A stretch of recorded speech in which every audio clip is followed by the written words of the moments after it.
Welcome to Our Girl Relationships. We talk about the problems people face in their day to day lives. Let's start with the video. My mom recently passed on. She was my best friend and confidant. I love and miss her so much, it hurts too much to know that she has gone. She left an inheritance for my siblings and me.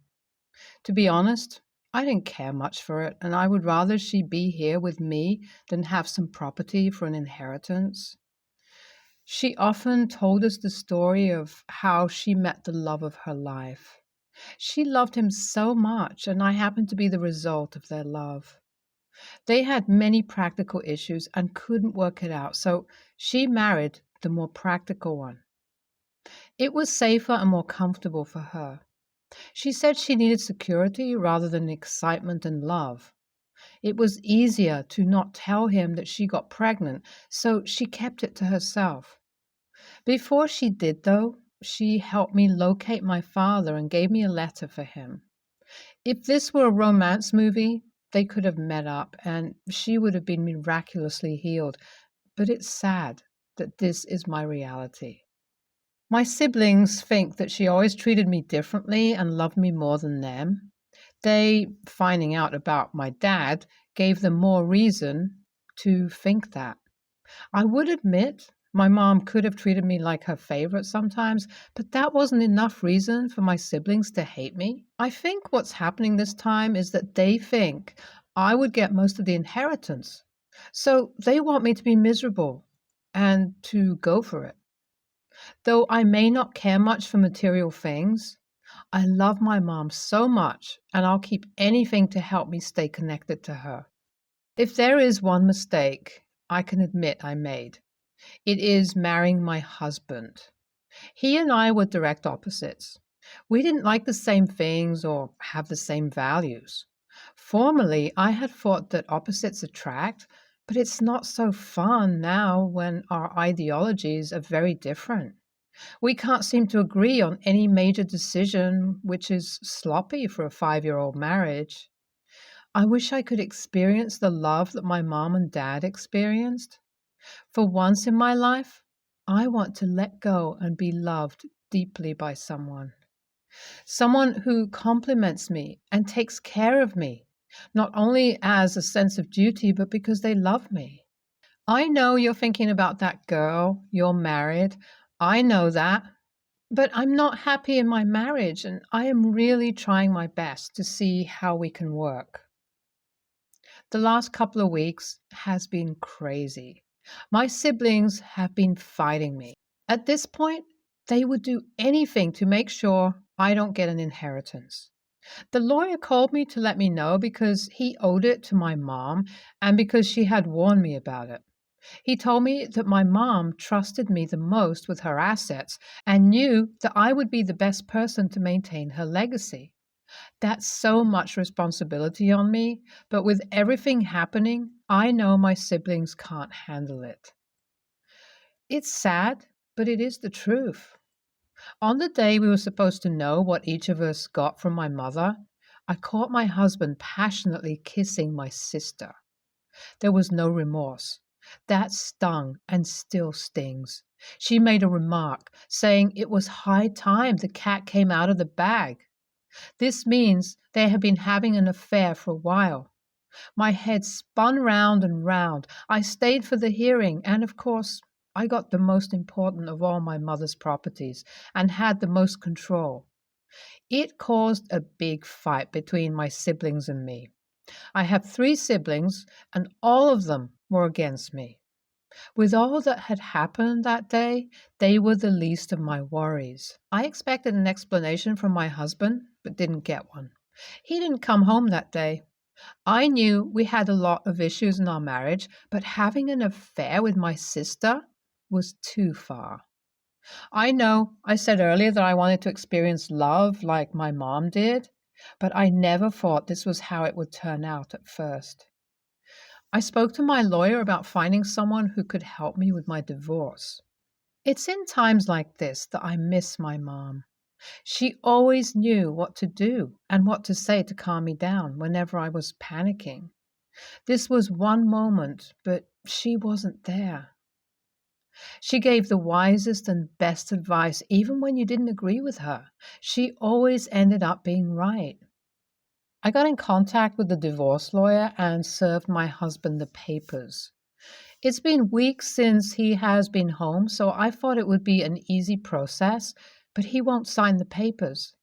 My lawyer tried to get a hold of him several times, but he somehow keeps slipping away. I wonder if he changed his mind, but it's too late now because I gave him time to come to me to explain himself, even though I didn't need it. I caught them red-handed, but I was willing to listen to him. I waited for an apology, but got none. It was as if he disappeared.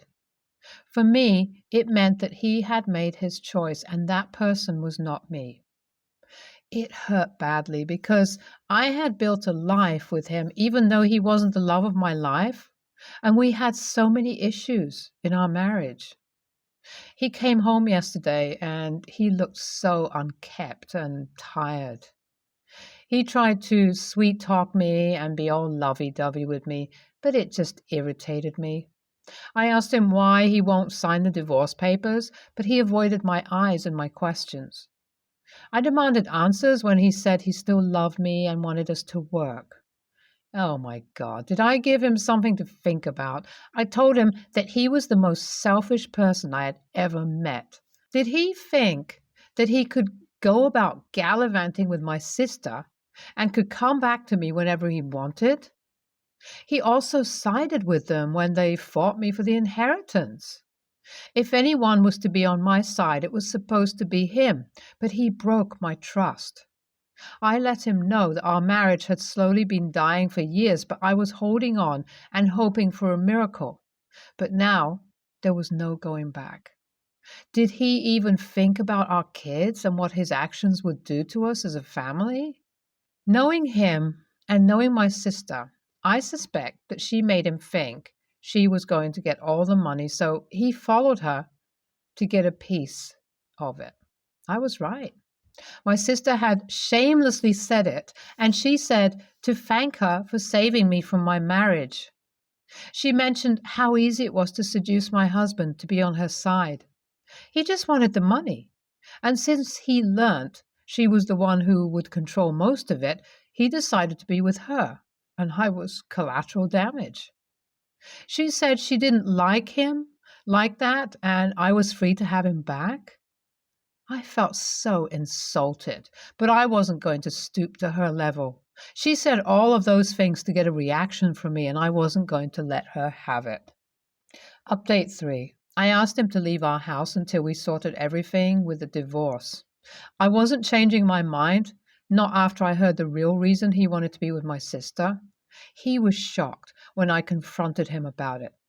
He didn't deny it, and all he could say was ask, who told me? How did I marry this man? How did I marry the wrong person for me? There were times when things were good, but it all took a downward turn a few years after our marriage. I told him that whatever hope he held on to that I would decide not to get the divorce needed to be given up. I wasn't changing my mind. He finally signed the papers, and we got divorced. My daughter asked me where her daddy was, but I was speechless. What could I possibly tell her? I decided that I was going to do what my mom wanted me to. I'll take control of her estate. I believe that it would help me find a new purpose and keep me grounded because I was shattered on the inside. My siblings were disappointed to see me take it up. They had thought since I was successful at my own business, I would let them handle it. Jokes. I wasn't going to let them destroy my mom's hard work, and since they made me feel like an outsider, I was going to make it my superpower. They don't know what's coming for them. As for my sister, she worked with my mom, which is why she probably thought she would be the one to handle it. If she didn't betray me, we would have worked something out. However, she is on a very thin thread. Any little mistake she makes and she is out of the company. She and my siblings still gang up against me, but I don't care. I'm beginning to enjoy my newfound wisdom. My grandma, who lived far away, came to try to fix us, but it didn't work. There was no fixing anything with my sisters. We were already dysfunctional, so there was no point crying over spilt milk. My mom had this allowance for all her kids, and I'm going to keep doing that just for my mom's sake. That would be the only thing that would connect me with my siblings. They were toxic people and have hurt me too many times to count, so I decided that I wanted no interactions with them. As far as I was concerned, my family was my mom, and she was gone now. NTA, your husband doesn't deserve you. It's crazy what people can do, all because of money. To think that your sister didn't even like him. That is so evil. Well, she saved you from an unhappy marriage. NTA, I can't believe your siblings. It's how people feel entitled to their parents' money that baffles me. Go and work for your own and let your children get something from you too.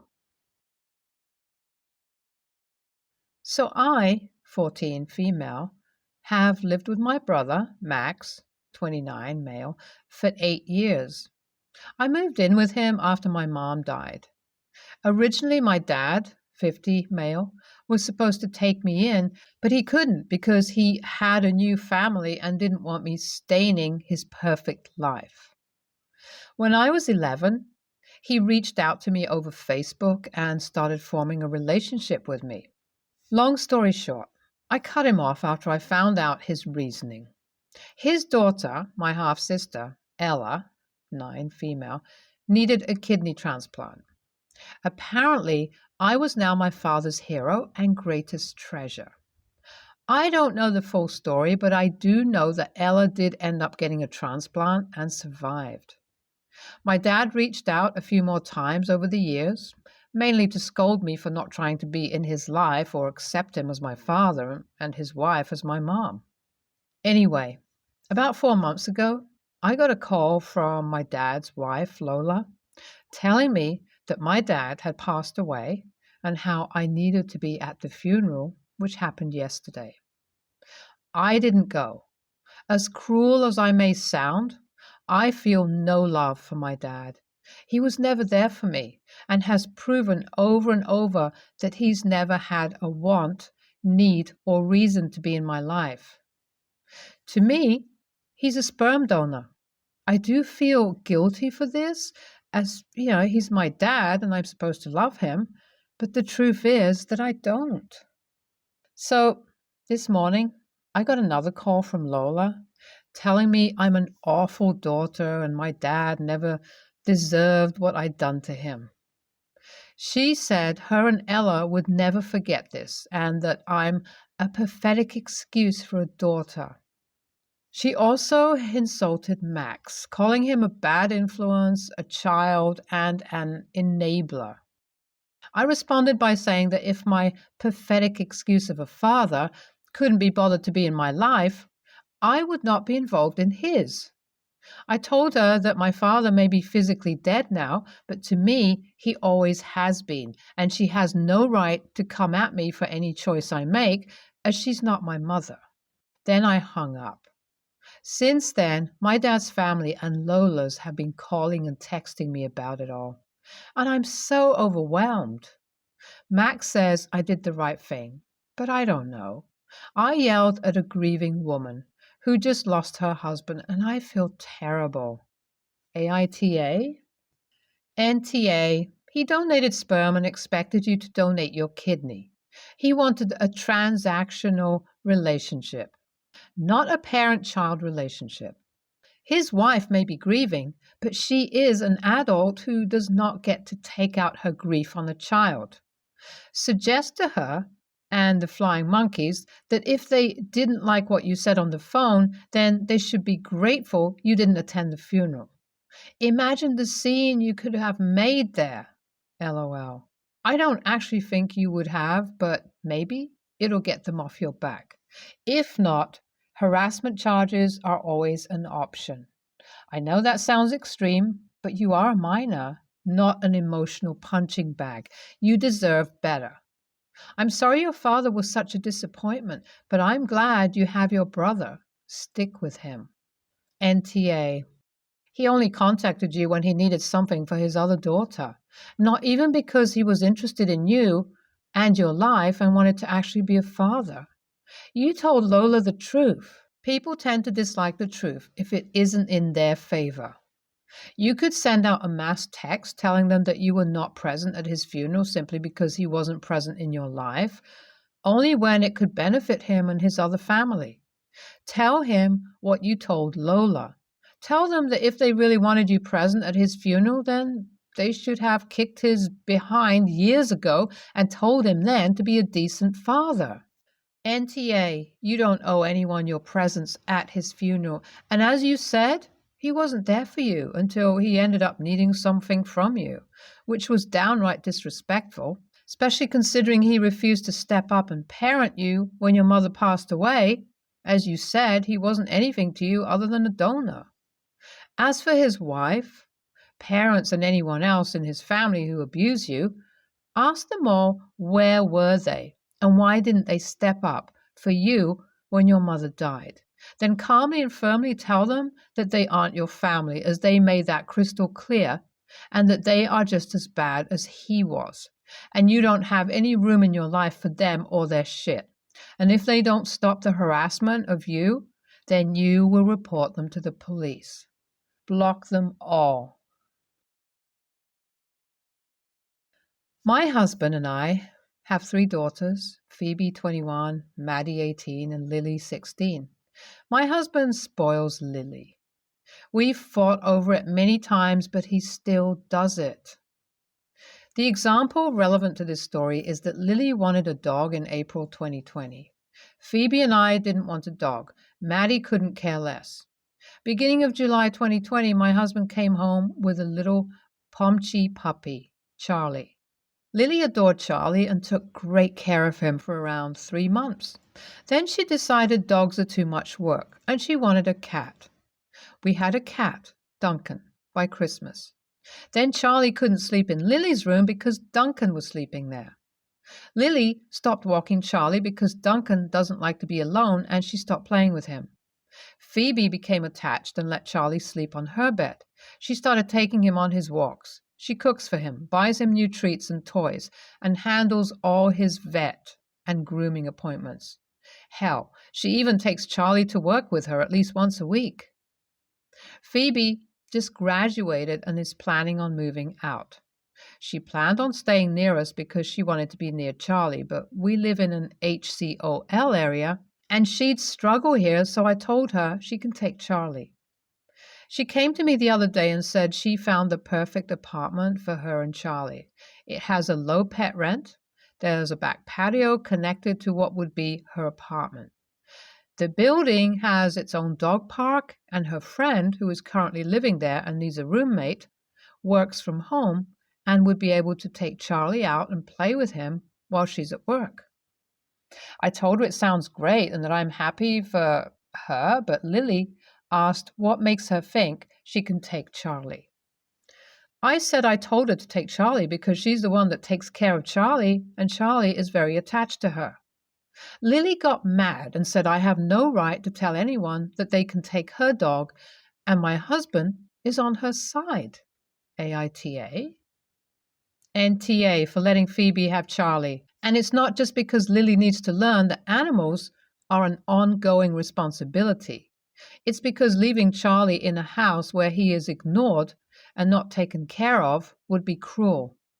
Charlie is a living creature and deserves the best life possible. He and Phoebe have bonded. Phoebe takes good care of him. He's happy and healthy with her. And if he's left with Lily, what would happen to him? Honestly, how good would his care be? Left alone in the house, not taken for walks, not given any love or training or attention? Lily has to understand that this isn't about her, it's about the dog. She needs a wake-up call, and hopefully this becomes one for her. If not, honestly, I worry about the kind of adult she will grow into. NTA, If she wants Charlie, she can start doing all the work that's required for him. Pets are not a right, they are a privilege, and your husband and daughter have failed to realize that. Charlie is a living, breathing being who deserves the best quality of care. I suggest you make a list of all tasks associated with Charlie: grooming, vet, walks, food, toys, and their price points, and hand them to Lily. Explain that this is what it costs to have Charlie, and that you and your husband and your oldest won't be paying for this any longer, and that it's up to her to get a job and be responsible for Charlie. That dog is not any toy that can be bought and played with until the shiny new toy comes along. NTA, here's your script. Lily and husband, you stopped taking care of Charlie at all 2 years ago. You didn't feed him, didn't walk him, didn't play with him, didn't clean up after him. Phoebe did all of that. She also handled all his vet and grooming appointments. That's what a dog owner does. Now, this can go two ways. We can acknowledge that Lily abandoned ownership of Charlie when she got Duncan the cat and let Phoebe take the dog she has been responsible for 2 years with her.